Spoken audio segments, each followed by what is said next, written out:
Friends, welcome back to my channel. આજે આપણે બનાવીશું એક બિલકુલ યુનિક અને ટ્વિસ્ટવાળો પાઇનેપલ શીરો. આ શીરો સ્વીટ, ટેંગી અને બટરી છે. એકદમ પરફેક્ટ છે પ્રસાદ માટે કે સ્પેશિયલ ગેસ્ટ આવે ત્યારે. જો તમને મારી આ શીરાની રેસીપી ગમે તેને લાઈક કરજો, શેર કરજો, મારી ચેનલ સબસ્ક્રાઈબ કરજો કે જેથી મારી ચેનલ પર નવી નવી વાનગી તમારા સુધી પહોંચી શકે. તો ચલો આપણે રેસીપીની શરૂઆત કરીએ. એના માટે ફર્સ્ટ ઓફ ઓલ આપણે એક પાઇનેપલ લીધેલું છે. હવે પાઇનેપલને આગળનો અને પાછળનો ભાગ કટ કરી લઈએ અને એની જે સાઈડની છાલ હોય છે એને રિમૂવ કરી લઈએ.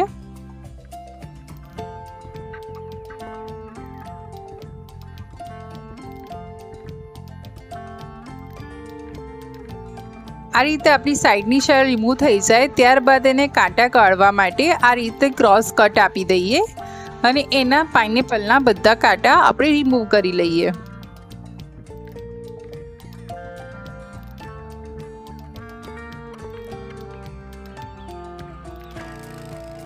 પાઇનેપલના બધા કાંટા રિમૂવ થઈ ગયા છે એટલે એને કટ કરી લઈએ.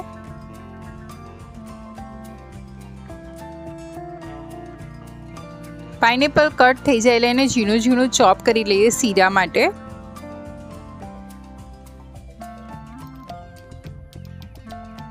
ચોપ થઈ ગયું છે આપણું પાઇનેપલ. હવે ફાઇનલ સ્ટેપ સાઈડ આગળ જઈએ એટલે એક પેનમાં ચોપ પાઇનેપલ લીધું છે ને લો ફ્લેમ પર 1 કે 2 મિનિટ કૂક કરી લઈએ કે જેથી એકદમ સોફ્ટ થઈ જાય. તમે જોઈ શકો છો કે થોડું મેશી થવાયું છે, ચડી ગયું છે, એટલે એમાં 1 ગ્લાસ પાણી લઈ લઈએ અને 1-2 મિનિટ એને પાણી જોડે કૂક થવા દઈએ. હવે એમાં ખાંડ એડ કરી લઈએ. ખાંડને મેલ્ટ કરવાની છે, એની 1 કે 2 તારની ચાસણી નથી કરવાની, આપણે આ શીરામાં યુઝ કરવાનું છે. કેસરના તાંતણા લઈ લઈએ એને અગેન 1 કે 2 મિનિટ સ્ટર કરી લઈશું.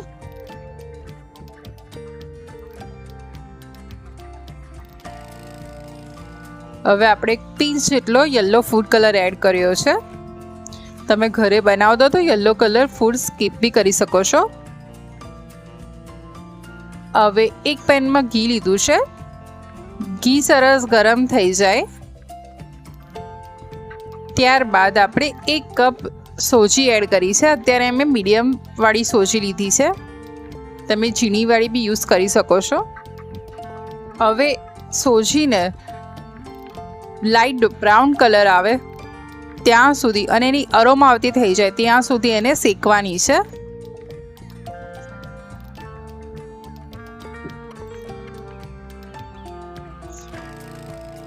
તમને આ સ્ટેજ પર લાગે કે ઘીની જરૂર છે તો 1-2 ચમચી ઘી એડ કરી શકો છો.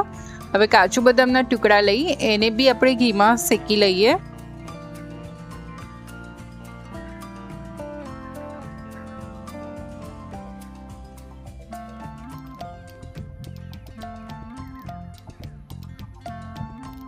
આપણે જોઈ શકીએ છીએ કે આપણો રવો સરસ શેકાઈ ગયો છે એટલે 1 કપ દૂધ એડ કરી અને એને અગેન સરસ મિક્સ કરી લઈએ.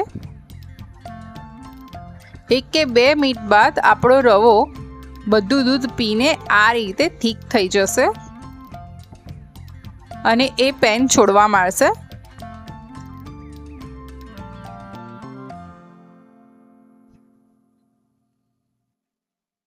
હવે 1 કે 2 મિનિટ બાદ આ સ્ટેજ પર આપણે પાઇનેપલ વાળી જે સિરપ રેડી કરી હતી એ એડ કરી લઈએ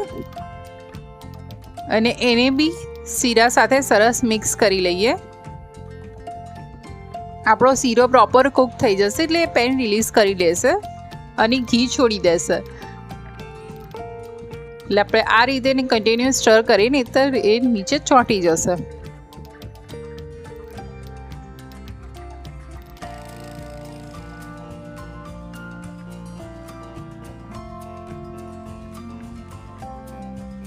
ઇલાયચી પાવડર એડ કરી અગેન 1 કે 2 મિનિટ એને કૂક કરી લઈએ. આપણે જોઈ શકીએ છીએ કે ધીરે ધીરે આપણો શીરો થીક થવા આવ્યો છે.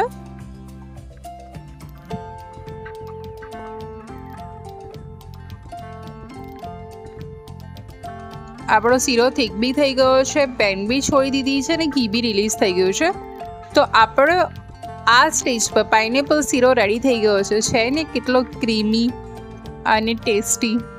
આ પાઇનેપલ શીરો તમારા ઘરે બનાવો અને કેવો લાગ્યો કોમેન્ટમાં જણાવજો. આવી બીજી રેસીપી સાથે ફરી મળીશ. આવજો. જય શ્રી કૃષ્ણ.